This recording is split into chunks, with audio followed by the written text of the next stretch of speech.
பணக்கார பொண்ணு பாவனா கிச்சன்ல சமையல் பண்ணிக்கிட்டு இருந்த ஏழை பொண்ணு அனாமிகா கிட்ட வந்திருந்தா. என்ன வேணுமா? நான் உன்கிட்ட கொஞ்சம் பேசலாம்னு வந்தேன்க்கா. என்ன விஷயத்த பத்தி? உங்க அம்மாவை பத்தி தான்க்கா. என்னோட அம்மாவை பத்தி என்னம்மா பேச போற?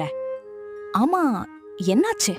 அத்தை, என்கிட்ட முந்தா நேத்து, அம்மா உங்க அம்மா நம்மள கூப்பிட்டிருக்காங்க, நிறைய வகையான சாப்பாட நல்ல ருசியாவே செஞ்சு போட்டாங்க. அதே என் பெரிய மருமக அனாமிகாவோட ஏழை அம்மா நம்மள இதுவரைக்கும் சாப்பிடவான்னு கூப்பிடவே இல்லைன்னாங்க. இப்போ பாவனா இந்த விஷயத்தை ஏன் தன்கிட்ட பேசுறாங்கிறது அனாமிகாவுக்கு புரிஞ்சது. புரிஞ்சாலும் புரியாத மாதிரி நடிச்சான். அதை பத்தி எனக்கு ஒன்னும் புரியலையே. 1 இல்ல 2 இல்லக்கா. உங்க அம்மாவை பத்தி அத்தை ஏகப்பட்டது பேசுனாங்க. ஒரு நாள் கூப்பிட்டு ஒரு வேளை சாப்பாடு கூட போடாத நிலைமையில இருக்காங்க அப்படின்னு சொன்னாங்க. அனாமிகா எதுவுமே பேசாம அவளோட வேலைய பாத்துக்கிட்டே இருந்தா. அத கேட்டு பாவனாக்கு இன்னும் எரிச்சலா இருந்தது. இதுவே நம்ம அத்தை எங்க அம்மாவை இப்படி சொல்லியிருந்தா நான் சும்மாவே இருந்திருக்க மாட்டேன். அத்தை கிட்ட போய் வாய்க்கு வந்ததெல்லாம் நல்லா பேசியிருப்பேன். இங்க பாரு, நீ கல்யாணம் பண்ணிட்டு வந்து 3 மாசம்தான் ஆகுது. ஆனா நான் இந்த வீட்டுக்கு வந்து 1 வருஷம் ஆகுது. அத்தைய பத்தி உன்னை விட எனக்கு தான் அதிகமா தெரியும். நீ இப்ப உன்னோட ரூமுக்கு போ. உனக்கு ஏதாவது பண்ணணும்னா பண்ணிக்கோ. உனக்கு ஏதாவது வேணும்னா சொல்லு, நான் செஞ்சு அதை கொண்டு வந்து தரேன் அப்படின்னு சொன்னதும் பாவனா கோபமா பாத்துட்டு அந்த இடத்தை விட்டு போயிட்டான். மாமியார் சாரதா நின்னுட்டு இருந்தாங்க. என்னம்மா மருமகளே, நல்லபடியா போய்கிட்டு இருந்த இந்த குடும்பத்துல உங்க அம்மா சாப்பாடுங்கிற பேர்ல வத்தி வைக்க சொன்னாங்களா? அப்புறம் ஏம்மா உனக்கு பெரிய மருமகளோட அம்மாவை இப்படி பேசிக்கிட்டு இருக்க? அது ஒன்னும் இல்லாத, என்னோட அம்மா உங்க எல்லாரையும் கூப்பிட்டு சாப்பாடு போட்டாங்க.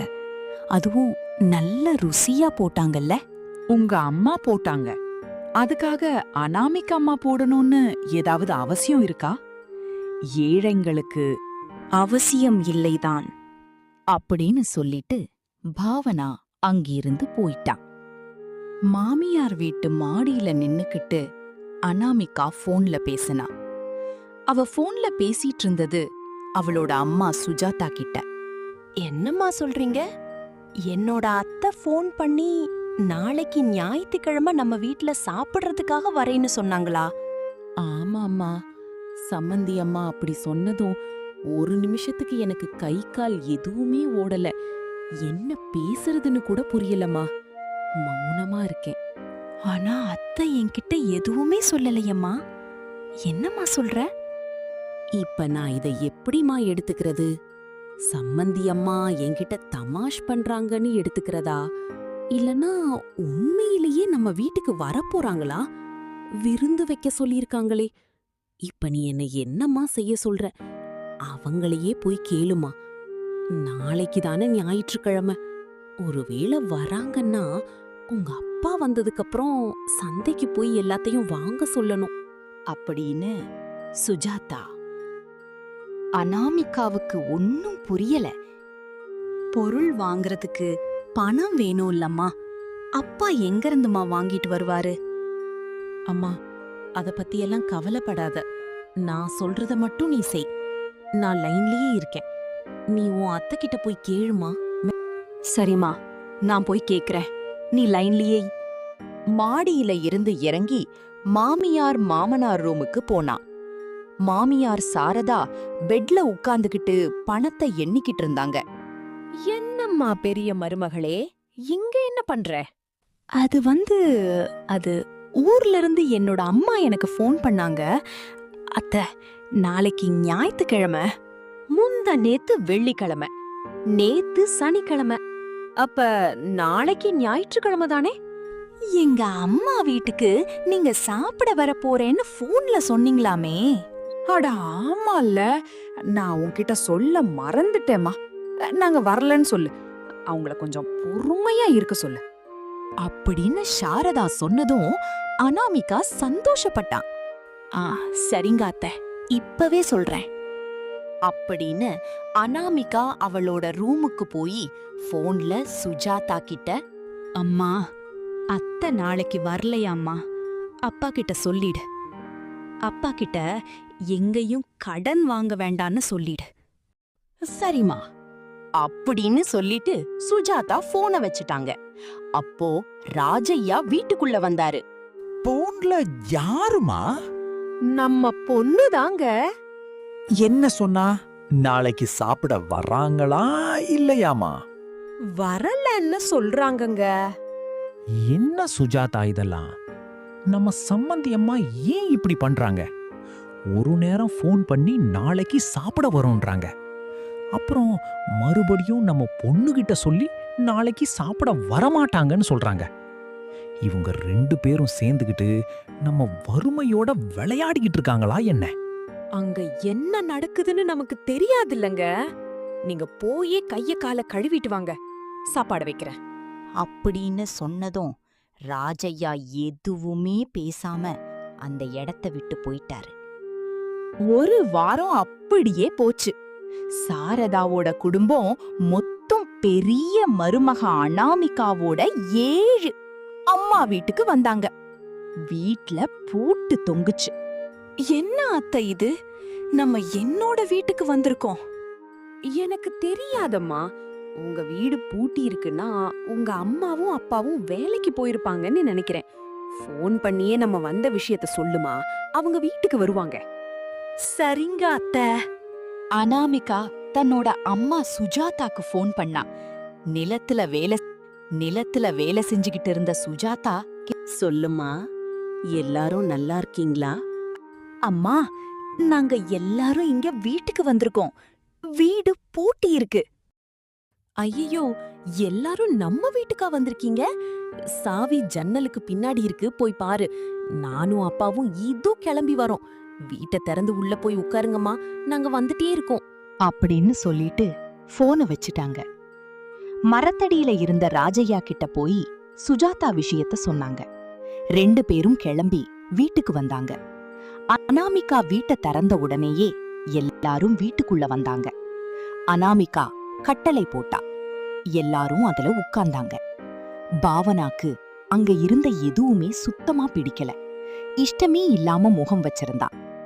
அக்கா, இதானா உங்களோட ஏழை வீடு? ஆமா. பாவனா, எப்படி இருக்கு? எனக்கு பிடிக்கல. இந்த மாதிரி வீட்டை நான் மொத பாக்குறேன். நீ பணக்கார வீட்ல இருந்து வரல, அதனாலதான் இந்த மாதிரி வீட்டை பாத்திருக்க மாட்ட. நீ அத்தைகிட்ட பேசிக்கிட்டு, குடிக்கிறதுக்கு நான் தண்ணி கொண்டு வரேன் அப்படின்னு அந்த வீட்ல ஒரு மூலையில இருந்த பானையில இருந்து ஒரு ஜக்ல தண்ணி முன்னிக்கிட்டு வந்தா. பிரிட்ஜ் இல்லையா அக்கா? இது தாண்டி பிரிட்ஜ். இத தாண்டி ஒரு பிரிட்ஜ் எங்களுக்கு தேவையில்லை. எனக்கு தண்ணி வேண்டாம் அப்படின்னு சொன்னதால பாவனாக்கு தண்ணி கொடுக்கல. மத்த எல்லாரும் பானை தண்ணிய குடிச்சாங்க. சுஜாதாவும் ராஜையாவும் வேகமா வீட்டுக்கு வந்தாங்க. வந்து எல்லாருக்கும் வணக்கம் சொன்னாங்க. பாவனா கிட்ட கூட போனாங்க. பாவனா கிட்ட பேசினாங்க. அம்மா பாவனா, நல்லா இருக்கியா? சம்மந்தி அம்மா, சம்மந்தி வரோன்னு ஒரு ஃபோன் பண்ணியிருந்தா ஏற்பாடு எதுவும் பண்ணிருப்போமே.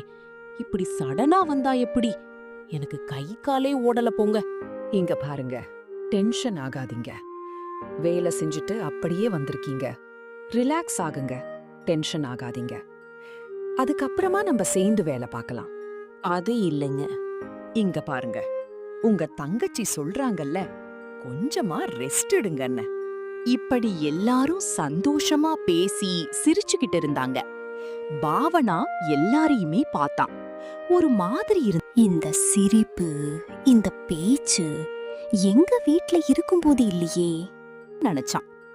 கொஞ்ச நேரம் போனதுக்கு அப்புறம், சுஜாதா, நீ பேசிக்கிட்டே இரு, நான் இப்ப வந்துடுறேன் அப்படின்னு சொல்லிட்டு ராஜியா வெளிய போனாரு.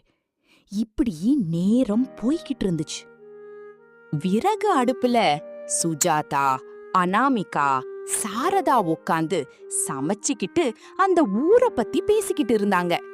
வீட்டு வாசல்ல கட்டல போட்டுக்கிட்டு ரமேஷ், பிரசாத் உட்காந்துகிட்டு சந்தோஷமா பேசி சிரிச்சுக்கிட்டு இருந்தாங்க.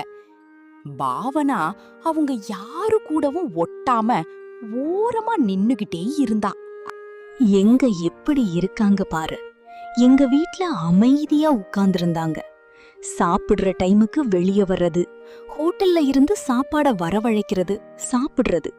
ஆனா இந்த இடத்துல மட்டும் எல்லாரும் சேர்ந்து சமைக்கிறது என்ன, உட்கார்ந்து பேசுறது என்ன, சிரிக்கிறது என்ன. அந்த ஏழியோட வீடு, அந்த வீட்ல இருக்க சமையல் மனம் மனசுக்கு சந்தோஷத்தை கொடுத்துச்சு. வீட்டு வாசல்ல எல்லாரும் உட்கார்ந்திருந்தாங்க. அனாமிகா எல்லாருக்கும் சாப்பாடு போட்டா. எல்லாரும் சந்தோஷமா பேசிக்கிட்டே சாப்பிட்டாங்க. சூடான சாப்பாடு, இதமான காத்து, இது எல்லாமே பாவனாக்கு ஒரு புதுவித அனுபவத்தை கொடுத்தது. சுஜாதா அனாமிகாவுக்கு அன்பா சாப்பாடு ஊட்டி விட்டுட்டு இருந்தாங்க. பாவனா அத பார்த்து முகத்தை திருப்பிக்கிட்டா. அம்மா பாவனா, என்னம்மா, இரு உனக்கும் ஊட்டி விடுறேன் அப்படின்னு சொல்லி பாவனாக்கும் ஒரு வாய் ஊட்டி விட்டாங்க. அப்போ பாவனாக்கு கண்ணீர் வந்தது. மனசுக்குள்ள ஒருவேளை அம்மா அன்புனா இதுதானா அப்படின்னு நினைச்சு கண்ணீர் விட்டான். அன்னைக்கு ராத்திரி எல்லாரும் வயறார சாப்பிட்டாங்க.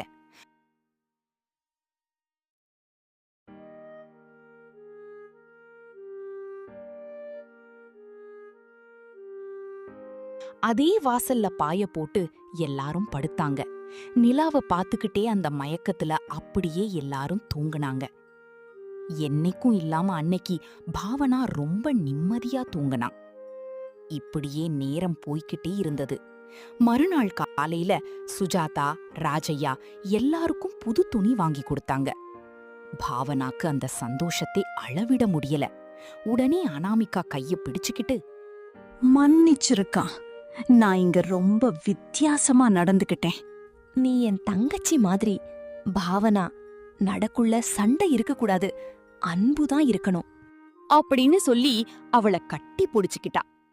கொஞ்ச நேரம் போனதுக்கு அப்புறமா எல்லாரும் அங்கிருந்து கிளம்புனாங்க. சாரதா வீட்டுக்கு வந்தாங்க. பாவனா அனாமிகாவோட சேர்ந்து வீட்டு வேலையெல்லாம் பார்த்தா. இத பார்த்த சாரதா ரொம்பவே சந்தோஷப்பட்டாங்க. இது இன்னைக்கு ஸ்டோரி. இதே மாதிரி இன்னொரு ஸ்டோரியோட உங்கள மறுபடியும் மீட் பண்றேன். அது வரைக்கும் பை பாய்.